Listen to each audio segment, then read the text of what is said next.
My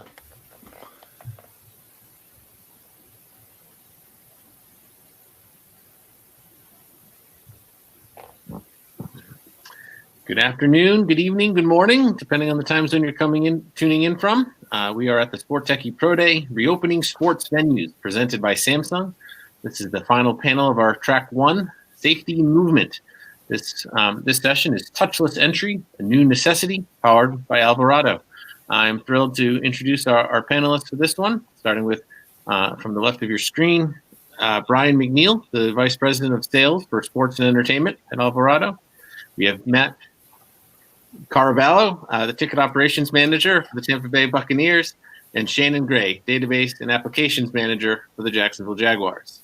Thanks to each of you for making the time and sharing your insights today. Yeah, appreciate it. Appreciate it. All right, we'll jump right into it. And to start with you, Brian, certainly a lot of this is going to be COVID and pandemic related, but give us a little bit of a state of the landscape of where a lot of teams and where you saw the industry was prior to the pandemic. Yeah, I mean, obviously the focus here is on, the whole touchless entry. I mean, I think even before, really kind of COVID hit, I mean, the word touchless was to some extent synonymous with, self-service entry. So, you kind of go back several years. I mean, we were starting to see, we'd already seen a pretty significant surge kind of making that transition from, a very handheld type oriented to much like you see, you go to the self-checkout lines, at the grocery stores and whatnot. I mean, where, again, people were kind of walking up, scanning their own barcode, to kind of gain entry, into the stadium. I mean, kind of going back to, probably 3 or 4 years. We like I said, we had probably 50 or 60 clients that had really kind of come on, over that period of time, including, to where we were doing a lot of live demos as well. And, that's, kind of one of the things, here, as it relates to, the Bucks and the Jags, a lot of this type of stuff was already kind of pre-tested going into COVID to the point where, okay, they already knew what to kind of expect, from an entry standpoint, to where it was that much easier for them to effectively pull the trigger once all this, these circumstances presented themselves. So. Mm-hmm. And Matt, where were the Buccaneers in considering your options prior to COVID? Yeah, so Brian had kind of mentioned, we sort of that self-service model. The NFL as a whole a couple of years ago went to mobile ticketing. So we kind of saw, this coming down the line a little bit. And, with that mobile ticketing, there's, for me, there's a couple of different ways you can have a mobile ticket, to Brian's point, the NFC with the touchless or kind of a barcode. And I think what we saw initially with handhelds, for us was that there was a lot of confusion amongst the ticket takers themselves as of how to scan the tickets. And that was sort of gumming up our works at the gates. And so, even before COVID hit, I think we kind of saw a need for that sort of self-serve touchless entry, just to help us kind of move through those lines and get through that stuff. Again, because we knew we were going mobile and we were going to have everybody kind of coming in on their own devices and with those things. So I think for us, early on, knowing we were shifting to mobile, we really wanted to do that just to make it easier on the fan to get into the building. And then, everything with COVID obviously just accelerated that for us. Mm-hmm. And Shannon, how are things in Jacksonville? Yeah, we had same thing that all of our game day staff they struggle with the hand scanner sometimes, and they're not the same people week to week. So we were looking for, at the end of last season, we were looking for efficiency gains with how do we get around people chasing barcodes with a laser beam and touching people's phones, and then all of a sudden COVID hits, and it was an easy decision for us to say, take the hand scanners out of the mix, and we went to about half of our equipment inventory, and all of our gates now are outfitted with the contactless self-scanning solution. And with COVID, a lot of people have adopted the wallet concept, so it's a natural thing now. They just come in and they're like, oh, I scan my own device. We don't have people sharing their phones, passing their phones back and forth, sharing their germs. So it was an easy answer and a really quick turnaround. Brian was amazing with us being able to be ready for the start of the season when we knew we were going to have fans. Mhm. And Brian, I'm sure when everything shut down and as everyone, spent a couple months trying to figure out how to reopen, what was the brainstorm process like to try to make sure that you were ready to support the teams that, that were in jurisdictions that could open up? Yeah, I mean, there was probably a couple of weeks where it was kind of dark, where we weren't really sure what was going to happen. To the point where, even from a vendor standpoint, you kind of, you reevaluate, materials kind of coming in as far as what you would generally expect to build kind of going into some of these seasons. To the point where, like I said, 2 weeks passed, and then there was probably a good 2 or 3 weeks where I don't think I've ever been on as many Zoom calls as I've, been on during that period of time, where it was, again, kind of team after team. Again, obviously the ones that already had some sort of direct experience, whether they've already live tested, like in the case, what we have here on the panel.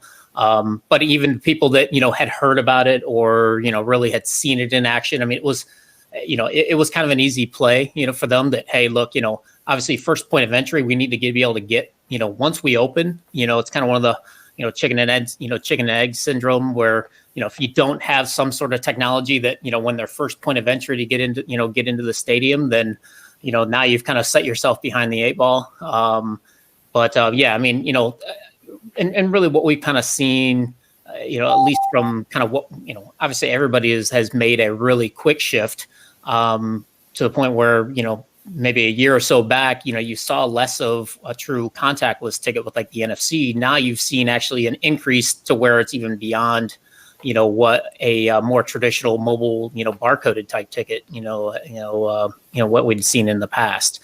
But yeah, I mean, from an investment standpoint, I mean, we really had to kind of take a little bit of a risk. We were having a lot of discussions with our procurement group and materials, and hey, do we think this might happen? Then yeah, I mean, we made some pretty significant investments as far as kind of increasing what we would normally see, and sure enough, everything came to fruition, pretty quickly in a very short period of time. Mm-hmm. And Shannon, to start with you, what is that guest journey and entry experience like now for Jaguars fans? We have stickers on the ground all the way out to the parking lots from our perimeter fence. We try to keep them 6 feet apart up to the gate, and then they're coming in your pod. That's the people that you're with, is how we tag that, and they come through the metal detector, and then about probably 8 feet past the metal detector is the Alvarado scanner. And they just walk up, and typically you have most people coming in a group. Typically they're all on the same phone. So it's a very quick and easy. They swipe, they scan. The person who's manning that scanner sees a red light or a green light. It's green light, go. And they just walk right through. And we have seen, we've done quite a bit of work with metrics around how quickly people scan, how many tickets are on a phone, what it takes to get through the gate time-wise. And we think we've about cut that in half. We have a lot less people coming in right now, but the real test will be hopefully next year when we're full. Sure, and as as we learn more about COVID, there's some of the actual handling of devices and germs, but it seems like that congestion of people is the primary risk factor, and so getting through to everyone in half the time must be a godsend for you. Matt, what about your experience with the Buccaneers? Similar, different?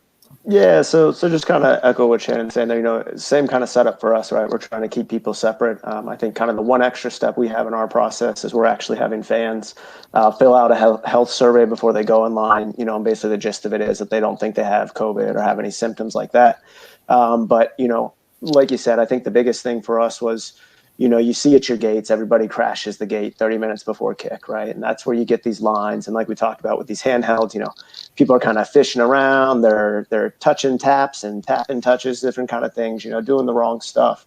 But being able to have that device there for people to just come up themselves, and even like Brian mentioned, the kind of the tapless and the touchless and the self-serve is, you see it with the grocery store when you pay with your credit card. So people are kind of familiar with that concept to begin with. It's very few and far between that you have anybody who kind of gets up to the device and doesn't know what to do.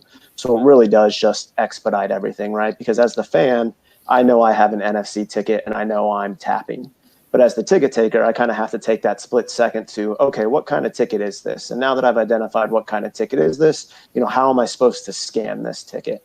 And to be honest with you, the handheld devices we had, where you touched an NFC chip was right kind of where you held the device. So it just wasn't very convenient to begin with. And, those fractions of a second all kind of add up, like Shannon's saying, when you think about your total entry time. So to have those self-service devices and have people be able to come up, know exactly what kind of ticket they have, and boom, go through it, it really does just help our lines just continue to move the whole time so we don't see that congestion. And I think kind of the other side effect that we've seen a little bit too is our gates are almost clear by the time kickoff happens, right? We were talking in the past where we'd have backups to where people are still in line 10, 15, 20 minutes after kickoff trying to get through. Again, part of that is crowd size, but again, we're just not seeing any lines at the gates. It's all just flowing very smoothly. And again, I think a lot of it just has to do with the Alvarado devices and just kind of how simple and straightforward they are. Even if you've never seen it before, you can just kind of watch the person in front of you and understand what you're supposed to do when you get there. Mm-hmm. So it sounds like the education for the fans to scan their own tickets is much less than, say, some of the ticket takers to, use the scanner. Yeah. And I think too, there's a part of it that, there's more incentive for a fan to scan their ticket right than there is a ticket taker, right? I think a lot of times what we'd see with ticket takers is they might get frustrated with the ticket. They can't get it to scan. They can't get it to scan the right way. And they just kind of say, the heck with it, just go ahead and go in, and people go in it. And now we don't see that because it's so simple, right? It's a green light or a red light. Either it's good or it's bad. And it's not like the fan can kind of try and blame the ticket taker of like, oh, you scanned my ticket wrong. Kind of the onus is now on the fan of like, hey, like your ticket didn't scan. Like, why didn't it scan? Just in, personal experience with the Bucks, I would see it all the time where people would just haggle with our ticket takers about, oh, you scanned it wrong. It's a good ticket. It's a good ticket, right? And they basically just talk their way into the building. Now with the Alvarado devices, it gets kind of shot down real quick. And just one of the things we've done is we've kind of put some staff out there that we call our mobile box office who has an iPad so that when that issue does pop up, they just help the fan right there at the gate instead of making them walk all the way around the building to the box office. Mm-hmm. And Shannon, especially since I know your venue just hosted the Florida-Georgia football game. So the fact that there's no, and this is important because there's no tailgating, how has that affected the entry flow and the timing before games? The fact that we saw people come in a little earlier. It's here in Florida. We say that there's so much to do. There's so much fun to be had on the weekends that you don't want to come sit in the parking lot. Florida, Georgia is different, but we do have people coming in earlier. And like in Tampa, we don't have the lines that we've had. We're also, way under our normal capacity. So, but we're not seeing the 10-minute after kick, that people are screaming at us and coming in, spending more money in the stadium, right? They're taking advantage of our beer stands because they're not in the parking lot, just because there is no tailgating. Mm-hmm. Brian, so which particular, it does seem like the self-scanning is the primary way, but what are the devices that you're seeing most in demand, across the industry globally, where are you seeing the most interest? It really depends on really region. Domestically here, US, a lot of it has been around kind of these little portable type stanchions. Now that being said, you go to, some of the European, you get the, down in the, South America, Central America, even down towards like Australia, New Zealand. They're very turnstile oriented. And we're starting to see even an uptick there around turnstiles, even here domestically, than maybe what we saw, a couple of years back even. And I think a lot of that really has been, to some extent, tied around this whole, around COVID. Really, the main argument as to whether you want, a little bit more flexibility, where it's something that's portable, wireless, or, something that's a little bit more, fully autonomous control where you've got an actual physical electric, locking type of barrier there. There's arguments each way. But yeah, if the main, driver is really to try and eliminate as much staff as you possibly can, really the best way to do that is with turnstiles. We see like venues down in Australia where, you look at the amount of staff that you'd see at like an NFL venue here compared to, an AFL or something or other down in Australia. It's mind blowing how minimal staff they use down there. And that's really because they're very, turnstile oriented. It's somewhat of a cultural thing, and they don't. Venues here don't necessarily want it to look like a prison, as far as to try and gain entry. So, and so Matt, what does it look like? How does the flow affect foot traffic immediately after the gate as well? So I mean, for us, right, I think the biggest thing is just, like we said, just kind of keeping people moving and getting them through, right, is the biggest thing for us, and just being able to do that through for us, like Brian was saying, we actually use the pedestals. So I'm a big fan of that, just because it does kind of, like Shannon was saying, you have one phone, but it's 4 people. So it really kind of helps you get those people through a little bit easier versus, if you have that, and, these are kind of the pros and cons of turnstiles, like Brian's talking about, but whereas your turnstile, you're kind of one at a time sort of thing. So I think for us, that's a big help, is when you get through, you're just kind of immediately able to kind of start spreading out and get that group of people through, so that they are getting away from that entrance. So you're not putting people who are, less than 6 feet around each other, and letting people be able to maintain their social distance, as they pass through the gate and kind of make their ways to the ramp or the escalators, wherever that may be. Mm-hmm. That's what you're seeing as well, Shannon? Yeah, we've kind of pushed everything into a one-way direction. We want them to come through the pedestal and make a choice based on where their seats are. But our escalator, our ramp, and our walk-through, it's, you kind of pick right away, but we keep our traffic very one way. Even in the concourse, we split the hallway or the walkway to stay to the right, just like you would drive. So we're trying to keep people from passing face to face, keep your back to the person in front of or behind you. So it's very helpful, because we put all these bike racks in to kind of funnel people through into a line, versus pre-COVID, we had mob. We just had a big sea of, we'll call it black and teal, outside of our gates trying to get in. But now it's just, you can see the lines very clearly on our cameras. Mm-hmm. And then, and to that point, I assume from the devices as well, you must have a good amount of data of where the congestion points at the gate might be. Are you able to redirect people in real time to other gates, or at least you theoretically could when capacity is back to full and it might be more necessary? Yeah, we were working on things like that last season.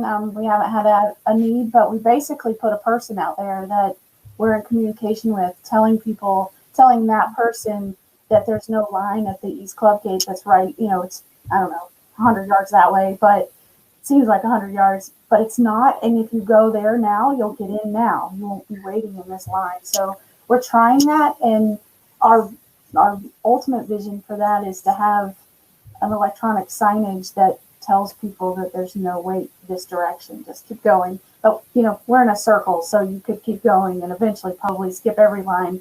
But if we have 2 arteries that get clogged on the way in, because it's just where the parking lots are. Mm-hmm. So pretty soon the next data point will be the fan 40-yard dash times to the next game. Yeah. And Matt, what about the real-time data on your front with the Buccaneers?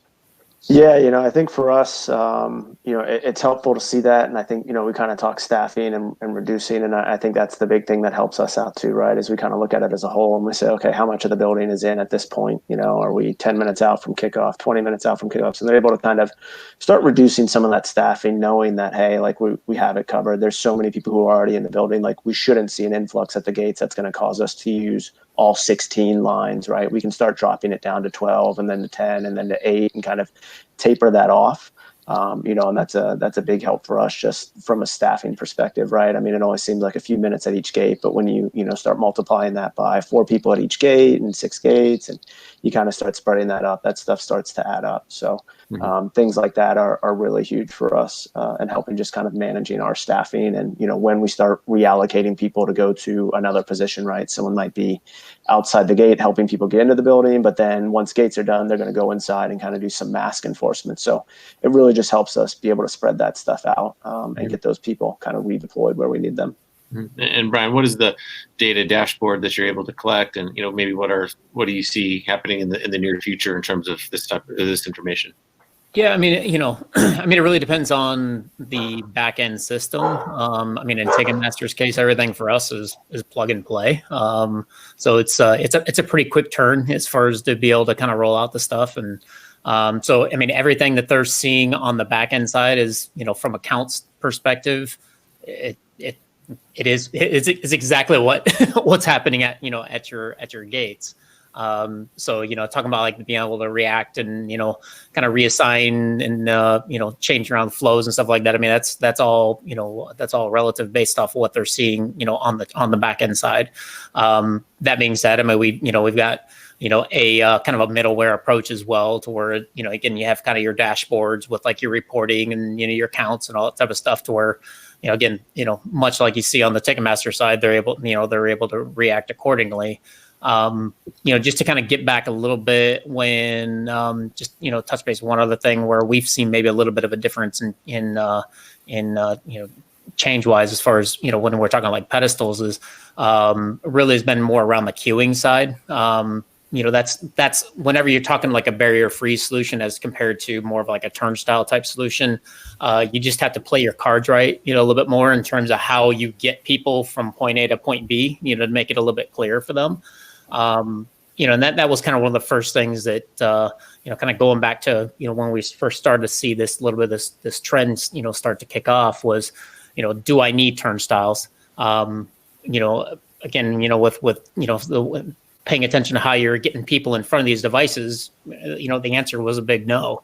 And then, where we've seen the change now as it relates to COVID is, in terms of, maybe trying to funnel people together to where maybe you have a couple devices really close to one another, with something being portable, they can kind of spread it out and kind of really redesign their queue lines, very easily, depending on maybe what that event is, what the capacity is, that's expected, to come in. So.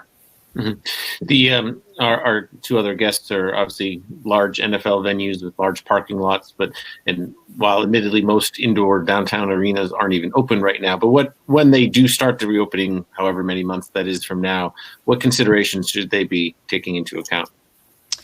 Yeah, actually, I mean, I was just having this very discussion with Amalie Arena in Tampa. I mean, a bunch of these indoor facilities, one of the things they might try to do, at least from an access control perspective, is extend the perimeter.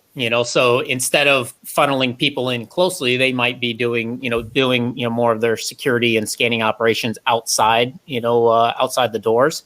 But just like anything, I mean, obviously looking at some of the the protocols that are getting in place, for some of these NBA arenas and stuff like that. I mean, again, it's all going to come down to enforcement once they're inside the building, as far as with the protocols in place. I mean, realistically, it's not a whole lot different, even with with the NFL venues. I mean, yes, there's obviously a great deal of outdoor space, but there's also a ton of indoor space as well that you still have to follow those same protocols. So, yeah, I mean, that's the dance that everybody's walking, participating in right now. So, a very socially distanced dance. Oh yeah. So for Matt and Shannon, have you started surveying your fans and collecting feedback as to how the process has gone so far? Shannon, you want to go first? We always depend on the NFL survey, the Voice of the Fan survey. They tend to ask some really in-depth questions and get really good feedback. Whereas when we're on site and it depends on if we're winning or losing. So right now, all of our feedback is not good. But that survey does a lot for us. And I think we get a couple different versions of it throughout the year. But everything we've heard so far, our executives love it. We love it. The biggest challenge for us is deploying them and not letting them sit out in the weather, all these pedestals all weekend. So we love them, minus that part, but they're great. And I think our fans they're very happy with it because they're getting in the gate much faster. Mm-hmm. Yeah, no, and I would second that. I wouldn't necessarily say we've gone out and kind of formally asked people about the Alvarados, but I'm always running around kind of at the gates, talking to staff, talking to people, kind of, just pulling people aside, seeing what they say. And everything's just been positive, from the folks who run our stadium to the ticket takers who manage the devices to the, like Shannon was saying, the executives, they walk around and they see people just kind of seamlessly coming through, right? And it's all And even your fans, it's a fun little surprise for them sometimes too when they hit it and they see how just kind of easy it is. I think it's always funny too, right? You always see like the families come and, it's a thing for the kid to scan the ticket, right? And they get to do it themselves. And that's just like this, it's such a little thing, but it's one of those things that, kind of is an experience moment for people that, that sort of stuff enables, whereas you wouldn't have that opportunity with a handheld. Mm-hmm. I live in an elevator building. My toddler still wants to push the button every time, no matter how many times he does it. Yeah. When you mentioned sort of getting used to the system, and I think you've said that you told me previously that your fans generally are only going to be able to go to 1 or 2 games this year because of the reduced capacity. So how helpful is it that everyone's going to get a trial run at some point during the year so that when it does get rolled out full time, it should be much more seamless? Yeah, I think it's nice that people are being able to see it, but like we kind of said, this technology is already kind of out there, and people are already seeing it with the touchless pay with your credit cards and all those kind of things, the self checkout. So it is nice, and like I said, so it's nice to get those couple under your belt. It's only going to get better and more kind of streamlined as more and more industries sort of push to this wallet application of tickets or cards, whatever it may be. So it's nice to kind of have that, that step up on those folks with those things. Mm-hmm. What are some of the what are some of the secondary, downstream effects of this? Whether it's increase in maybe sponsorship inventory, or what else does this open up for? Maybe signage at the gate, anything along those lines. Yeah, for us, that's one thing that we do. So we have kind of several different areas. Our clubs are sponsored by 2 different people. We have a specific gate that's sponsored by folks. We have some, areas inside our clubs that are sponsored by different folks that we put scanners at. So it is really nice to be able to kind of work that in and have that there, right? And because it's on the screen and it's literally just the file upload, it's a flip of a switch if, maybe that sponsor doesn't activate for a Monster Jam or something like that, but they're our Bucks sponsor, and we're able to kind of flip that back and forth really quickly without necessarily having to pay for like a permanent signage at the gates. So I think for us, that was a big thing. And, again, you can kind of, I think Brian and I have had this conversation before, you can really kind of get as creative as you want. We've kind of joked before about, getting a rejected message, and because we're pirates, it'd say like R, or something like that, and kind of block you off. I think it's really about as creative as maybe you want to be with it. And I think that's the neat thing about them is they're just kind of this plug and play device. So you're, for us, Ticketmaster's doing all that real kind of heavy data processing and doing all that, and we're getting all that information, and it's going back into our native system. But the Alvarado devices are just making that fan interaction so smooth and so seamless between the two things that I think for me is the big thing that I really appreciate, kind of having those and being able to use those compared to what we used to do with handhelds. Mm-hmm. Shannon? Yeah, we got a little late start on our pedestals for this year. So right now we have people fighting over who's going to actually get the sponsorship that have the little card things that we can wrap around the pedestal base. But we can't declare a winner yet. So right now all we've really done is use the icons or the graphics on the screens we flipped the Florida Georgia game on Saturday, and on Sunday we had the Jaguar logo on the front. And I was so appreciative of that. It was so easy, and it's just something we couldn't have done with the handhelds. And it's so fan friendly. They love it. So many people noticed it. It was unbelievable to me that's probably something I would have just walked by and been like, cool, So many people noticed it and appreciated it. But I took that back to my sponsorship department and said, look, they noticed it. You guys can sell this. This is extra money for us right now. It'd be great. Yeah, and sorry, not to kind of jump on that, give you an anecdote here. I think our sponsorship team always looks at, hey, how many people come through a gate, right? And you can kind of give them a number, but now when you're actually putting a graphic up there, you can say, hey, this many people actually saw your logo coming through the gate, right? Versus kind of if we just maybe had, a random ad somewhere out there or kind of in those things. So I think for us, that's, again, just a little bit more targeted approach that we can take with what we can do. Mm-hmm. Yeah, it doesn't really take much. I mean, to kind of elevate that, the fan experience. I mean, I kind of use like a story where, again, and this was like one of our very first deployments, probably 2017 or so. We were doing University of Texas at the time, and just on the go screen, it was saying "Hook 'em horns," and it had the hand symbol. I mean, there was probably 2 or 3 years later, I was at an event and somebody came up and, we'd had just a demo unit sitting there, and he walks up and he goes, "I've seen these devices, hook 'em horns." And I mean, it was just something that I didn't think anything of it. I had just, for me, doing demos and that type of stuff, I get kind of creative because I don't want to see the same thing over and over again. But it's just little things like that go a long way in terms of creating that cool environment, as they're coming into the venue. And then you see the same thing even with, staff. I mean, because staff aren't sitting there eyes down and they didn't look at the last 50 people that walked past. They're more interactive to where, welcome to the game, enjoy yourself. I mean, it's totally changed that whole dynamic, as these fans are coming into the building. Mm-hmm. Yeah. It must be just wonderful to have the personnel be able to handle other matters, because I'm sure fans are always got some question. So Brian, as we get to our sort of final few minutes here, what's in R&D right now? Where do you see this industry going in a couple of years? What are you dreaming up? I mean, there's a lot of things that are obviously in the works right now. I mean, there's still a lot of discussion around, tying in the facial recognition component, where the whole selfie ticketing type of thing. I mean, there's continues to be advancements even on the ticketing back end side. So, with Ticketmaster with all the safe tick stuff. I mean, you're constantly adding in new feature sets to where even, we're kind of working pretty closely with them to add in, support for, for some of these little new enhancements. I mean, just talking about even kind of new turnstiles and stuff like that, new actual hardware products. I mean, Shannon, at the Jags, I mean, this isn't necessarily tied to the access control for fans coming in, but, to give you, I mean, Alvarado, I mean, we do a lot of security for like corporate, type security type products.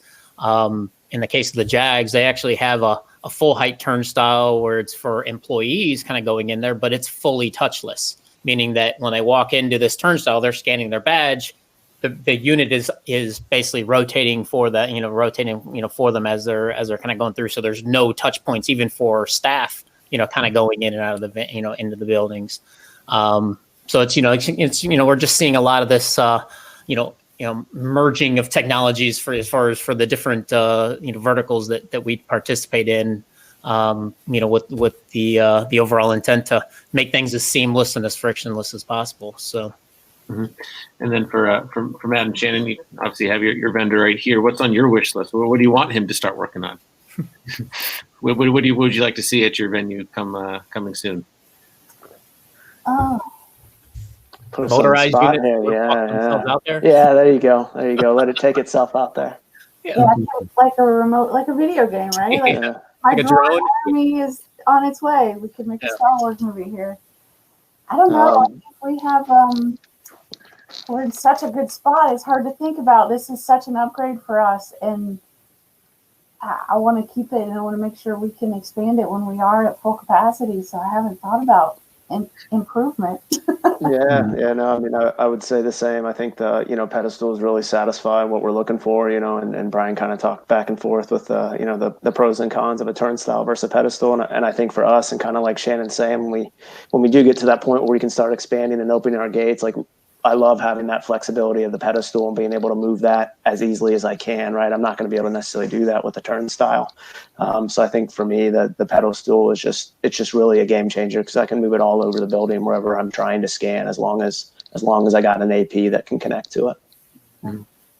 How was Tom Brady affected ticket demand this year? Oh man, that was awesome, right? It was obviously we had a little bit of a double whammy there. We got Tom, and then about a week later we signed Gronk. So that was that was a nice little bump there, and I think that's that's something that speaks to it too, right? We had all these new fans who had never been to a Bucs game before, and we were implementing this new technology. They had never come to a Bucs game like that before, but we have yet to see any issues of it, again, just because it is so seamless and it really is just so simple. It's been, Brian knows we've been kind of trying to get these things for a couple of years now, and, getting devices out of people's hands was just a huge win for me. Mm-hmm. All right, Brian, we're down to our final minute. Do you have a final word that you want to share? No, I just, one, obviously want to, appreciate the opportunity working with, teams like the Bucks and the Jags and, obviously participating in this event as well. So. All right. Great. Well, a virtual round of applause for Matt, Shannon, and Brian. Thank you all for tuning in. Track 2 is coming up next on hospitality innovation, starting in 10 minutes. So thanks all to the audience for your attention today. See you a little bit later. Thank you. Thanks, guys.